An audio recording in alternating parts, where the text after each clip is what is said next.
for the Joan Quinn Profiles. As an editor for Andy Warhol's Interview, the Los Angeles Herald-Examiner, LA Style, and Detour magazines, Joan covered the social set, the Hollywood hotshots, the international art scene, the mysteries of food, the excitement of travel, and the fabulous world of fashion. Joan continues to find creative people on the cutting edge who make things happen. Here's Joan Agajanian Quinn. Hi, I'm Joan Quinn, and welcome to the Joan Quinn Profiles. Waiting to be profiled is Dan Rothenberg and Rabbi Abner Weiss. Performer-writer Dan Rothenberg was born and raised in Detroit.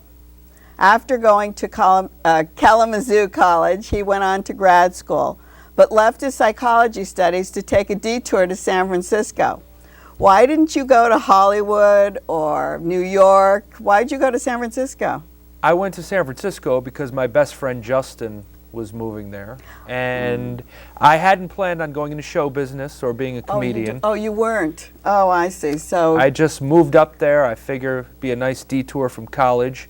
Then I started open micing it, doing stand-up. Were you writing? Did you start writing before you went to San Francisco? No. Nothing like that? I was psychology, sociology. I was supposed to go and have a nice low-income job like my dad. Is that what he was in? Social work. Oh. And actually he teaches. Or I was going to say, would you teach? Yeah. Right. I would wind up teaching. My plan was to get a lot of degrees that weren't going to lead anywhere. That's I see. What Rothenbergs do. So you started. Right. So instead, I just decided to be a stand-up comedian. And then, so how did you know how to perform? I mean, did you work this all out yourself? Yeah. You typical stand-up comedians, you go to coffee houses and you start. You bring your notes up with you and you try out your material. Time goes on. I started working comedy clubs in San Francisco. Well, as a stand-up, which is different from acting, I guess. I mean, I guess you're acting on stage, but where does that lead? Where career-wise would a stand-up comedian go? Well, it can certainly lead into acting, or it can lead into a life on the road, which I've lived. I've done a lot of stand-up all over the country and in Europe and England. Did you? You opened for, I guess, larger acts, or is that something that you aspire to do? Yeah. I've opened for Louis Black, and I've opened for names like Joe Rogan and Jake Johansson and Mitch Hedberg. And so what you have to do as a stand-up is find your niche and find a way to get your audience. And then do you stay there the rest of your life? As a stand-up? Yeah. I would hope so. I see. But I want to make a bit of a living at it. It's very challenging. Stand-up is marketed in a way where people aren't often paying to see you. They're paying to see an act. I see. And so I wanted to get more personal on stage. So I thought a good way to do that was to do a one-person show. Well, that's what I saw you in, a one-person show. And I guess the difference is with the one-person show, you have scenery. Yes, that's one difference. Now, what are the other differences? Well, the other difference is, first of all, the scenery you're seeing is a combination of tape, which is a well-known play. You're familiar with? Tape is playing there. I'm Tuesday through Thursday, so I have to deal with their set. Is that what it is? Yeah, it looked like your bedroom to me. It does. So we took a motel room and we changed it into my bedroom. I see. So that was kind of that's the way it goes sometimes in theater. I just had to make that into my bedroom. So there's that difference, and the format of this show is more of it's just an acting piece for me. Is it a showcase, as they say?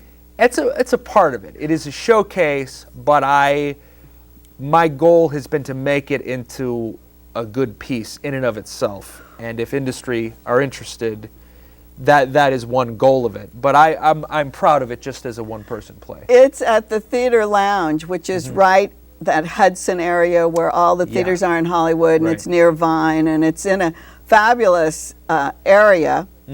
And the name of the play is Regretrosexual.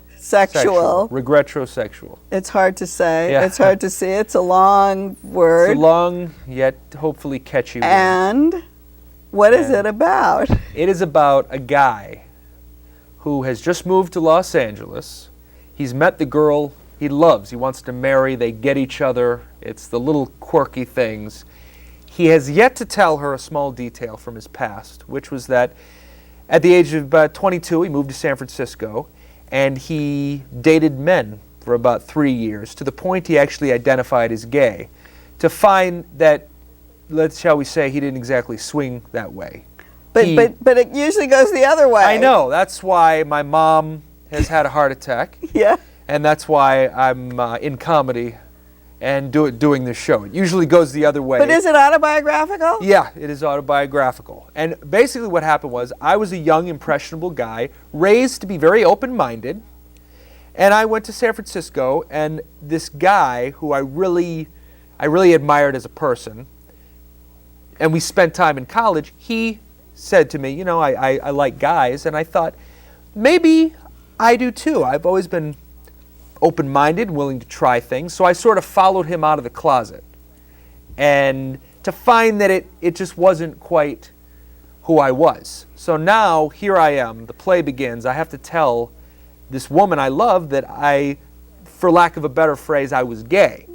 I was gay. Yeah, which... Instead of like, I'm bisexual, I'm And, it's interesting you say that. For instance, I'm bisexual. That's one way to describe it, but I'm not exactly, I'm more into women.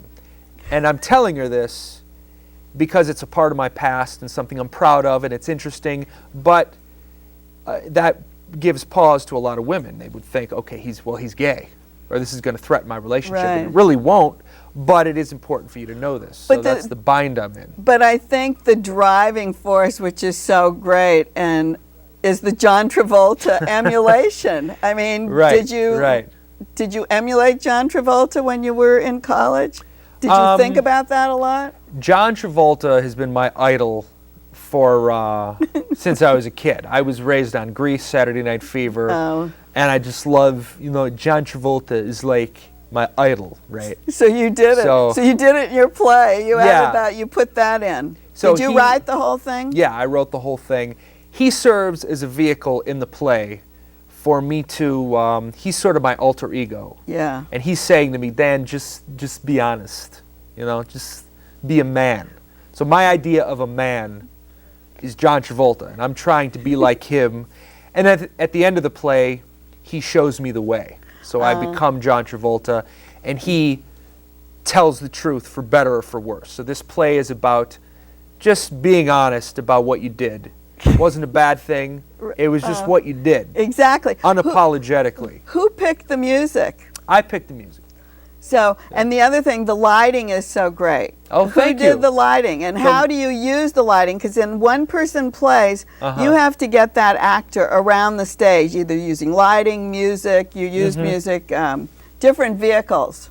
I have a wonderful lighting designer, and his name is Matt, and he basically designed the lights. And so he creates, when I go to a flashback, he's able to create a different world. I go into a fantasy, he creates a different world. He changes the lights, and then you talk to the audience. Yeah. In a different way. Right. So that's been the challenge for me, is to bring the audience into this world. Well, you, all during your act, you talk about labels. You love labels. Right. And that's really what the show is about. When I was a kid, I was a jock in high school. Yeah, that's and what then you said. I went to college, and I decided, and this was the 90s when you were starting to see T-shirts with a peace sign that said "Back and Better Than Ever."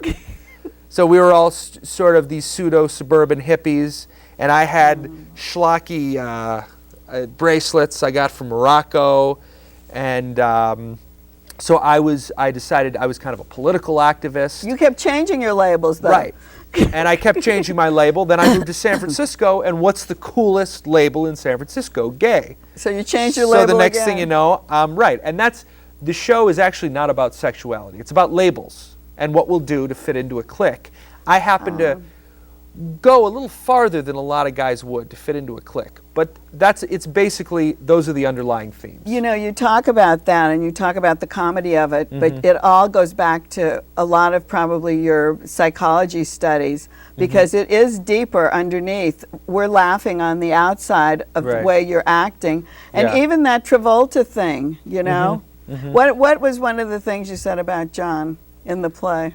I said what I say about John in the play. I remember I talked about him as I closely identify with the Tony Manero character, and I love how he is just he's just so cool, and he's sort of macho in his own way. I thought one scene is I talk about how there was that scene in Saturday Night Fever where that annoying girl Annette said, that girl that always followed him around. He said, you know, Tony, I want to do it with you.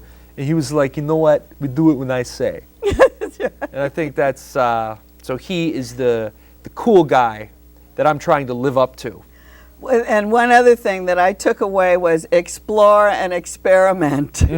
So that was a big theme too. Yeah, experimenting. And I think an important theme of the play is, in the end, my experimenting, which at the time I considered very bold and courageous and open-minded of me, also had a very self-indulgent element to it. So when you experiment, you got to keep in mind who you're experimenting with. Yeah, but you talk about going to the shrink all the time. Did the shrink teach you all of this on top of it?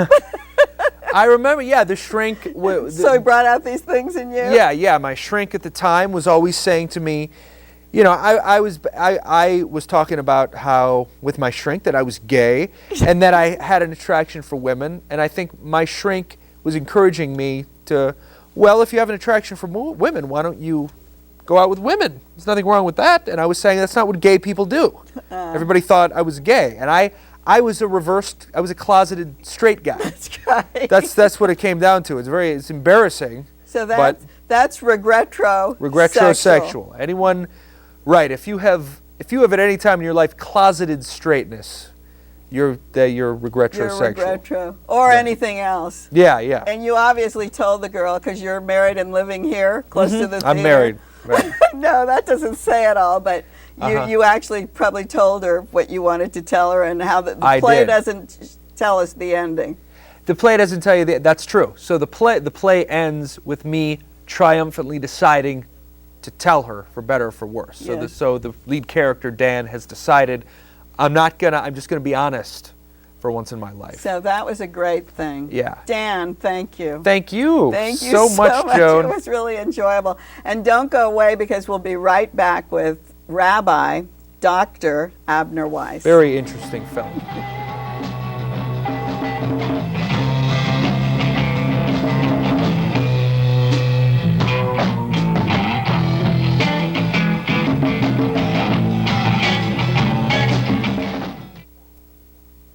Hi, I'm Joan Quinn, and welcome back to the Joan Quinn Profiles. Abner Weiss studied to be a rabbi in his native South Africa and also in Israel. He has PhDs from Yeshiva University in New York City and Saybrook Graduate School in San Francisco, and a master's from Cal State in psychology.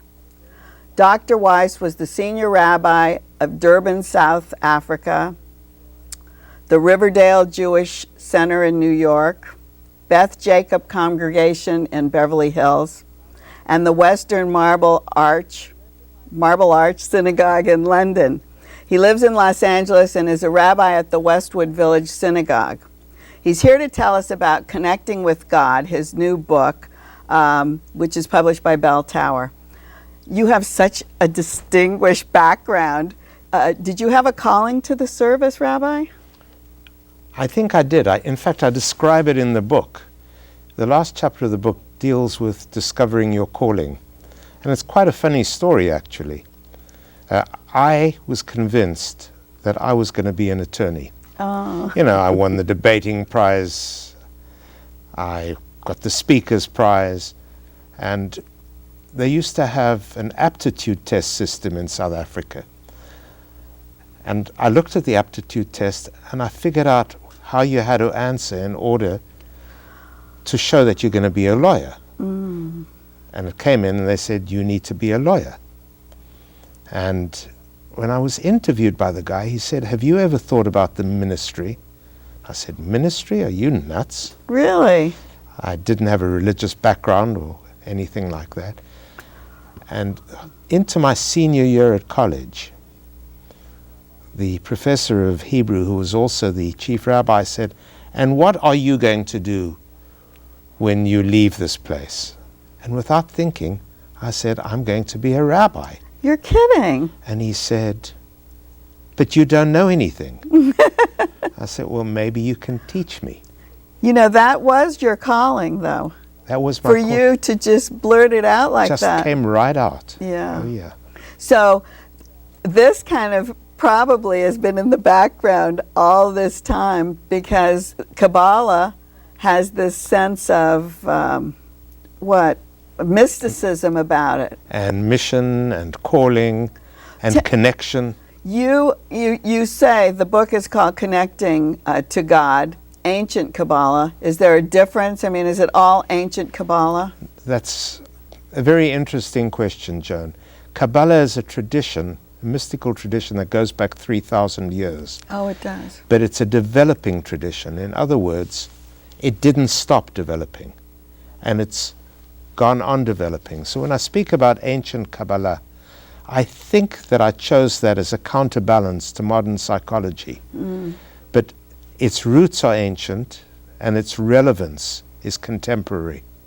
But what is it then? What are we dealing with when we talk about Kabbalah, say, today? Because it's very trendy. We know that, don't we? Yep. And is there a reason for it to be trendy? I think there are a number of reasons, because something happened in the 80s. Psychology took its soul back. Spirituality became a buzzword in psychology. At the same time, the DSM, which is the Bible of psychiatry, stopped using religious and spiritual experiences as examples of psychosis and created a V code for spiritual experiences, which are an important aspect of the human dimension. At the same time, and I don't think it's by fluke, at the same time, there was a sudden burst of interest in Kabbalah. And I had... Did it come out of a psychological background? Is that why there was a burst of interest? I mean, No. were people going to the shrink and this was coming out? No, I think that what had happened was that people were very disappointed with what psychology had been promising to do and hadn't done. It promised happiness. It gave us happiness pills. You know, you're that's depressed. Right. No, that's true. Take a happiness pill. You're anxious. Take an anxiolytic. That's but true. people weren't finding fulfillment, and they started looking beyond. I see. So it was a mass movement then, because there were so many people looking, like you said. People were searching for meaning. Interesting. And maybe a reaction to the explosion of technology.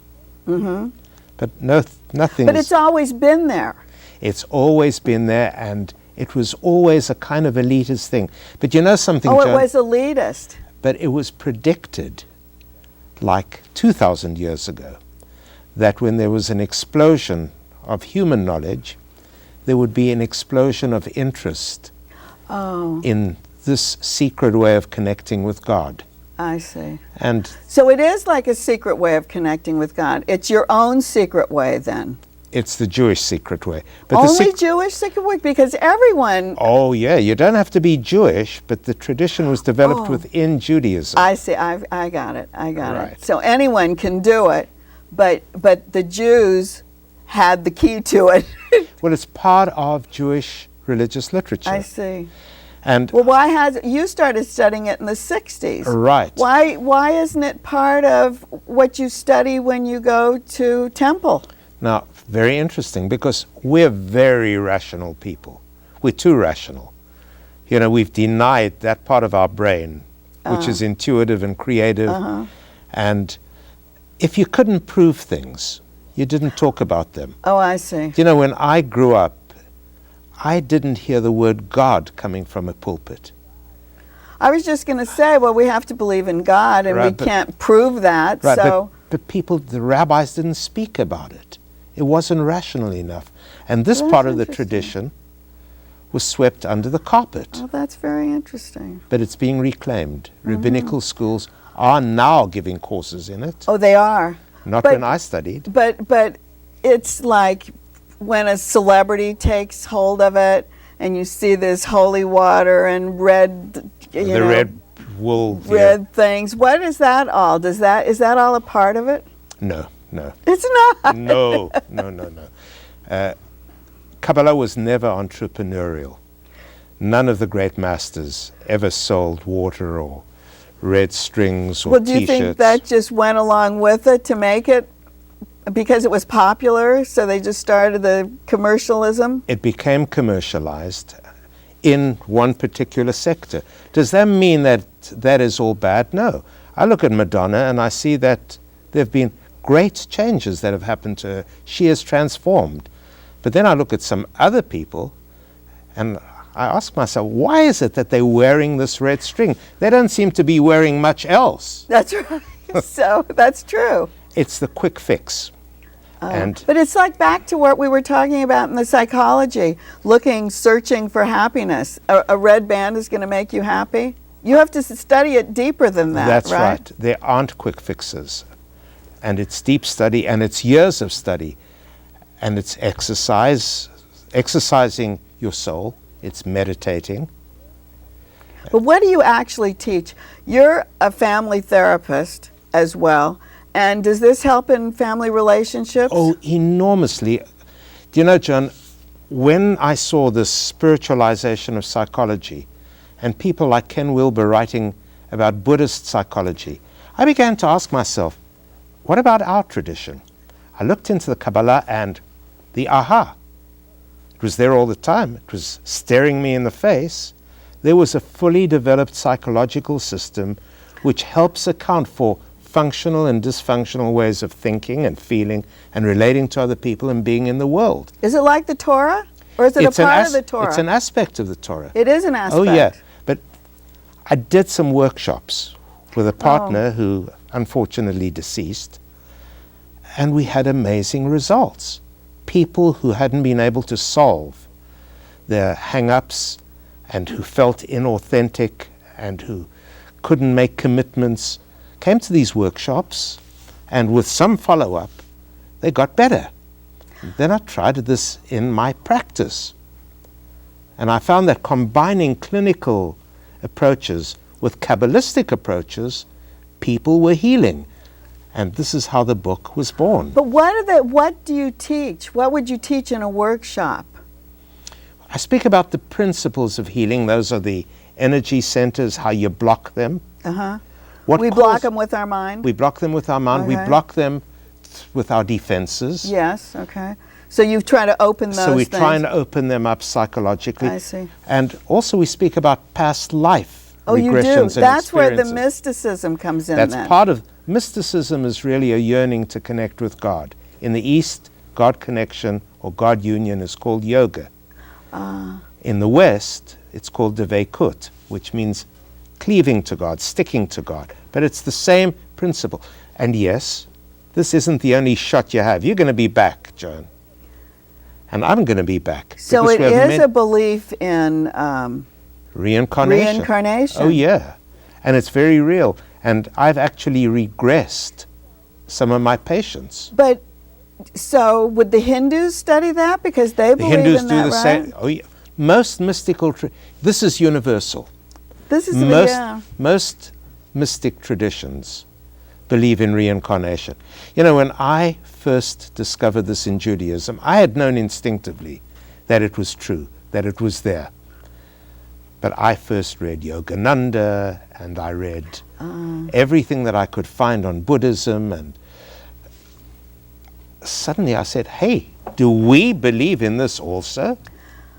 Are all those answers in here? Do you talk about the other religions as well? I mention them. So it's a universal thought. If truth is truth, it has to be universal. Does it have a different slant? Of course it has a different slant. Kabbalah tends to be ecstatic and more intellectual than the Eastern mysticisms. But they have in common meditative practices, Oh, that's belief right. in Yeah. reincarnation, Right. the purpose of your incarnation, the discarnate soul, that part of your soul that's not inside of your body, which has access to universal knowledge. And I think that's why Kabbalah became so popular as well, because the Western religious tradition is grounded in Judaism. But it doesn't, Western religion doesn't really address the things that you've talked about today. Oops, sorry. Well, nor did my teachers in Judaism. Oh, so it's the same there, thing. It's there. I see, I see. But in Judaism, it's very pronounced, and Well, Catholicism has mysticism involved. it does. There are great Catholic mystics.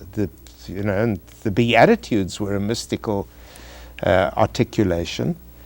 And I think that's why people are attracted to this, because Judaism has opened the door to a Western kind of mysticism, which is accessible because it's Western. So would you teach this at your synagogue? Oh, yes. You do. But But do all synagogues teach it now? no, but more and more. More and more. I remember the first time I did a meditation in my synagogue. I had a great big synagogue in Beverly Hills, 1,000 people. I said, we're going to meditate together. I heard whispers. Is he losing it? Has he gone nuts? Really? And by the time we did it a third time, they said it brought so much meaning. And I tell one of the stories in the book about absent healing.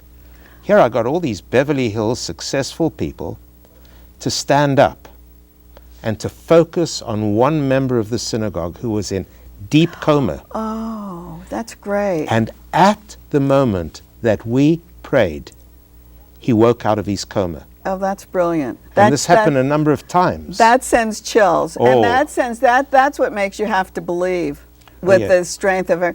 Dr. Rabbi, Yes, Joan. thank you for being with us today. Thank you for having me. And incidentally, there's a great meditation tape that goes with the book. Oh, that's great. Thank you. Thank you so much. Thanks for watching the Joan Quinn Profiles. Keep writing to 777 South Figueroa, 44th floor, Los Angeles 90017. See you next time.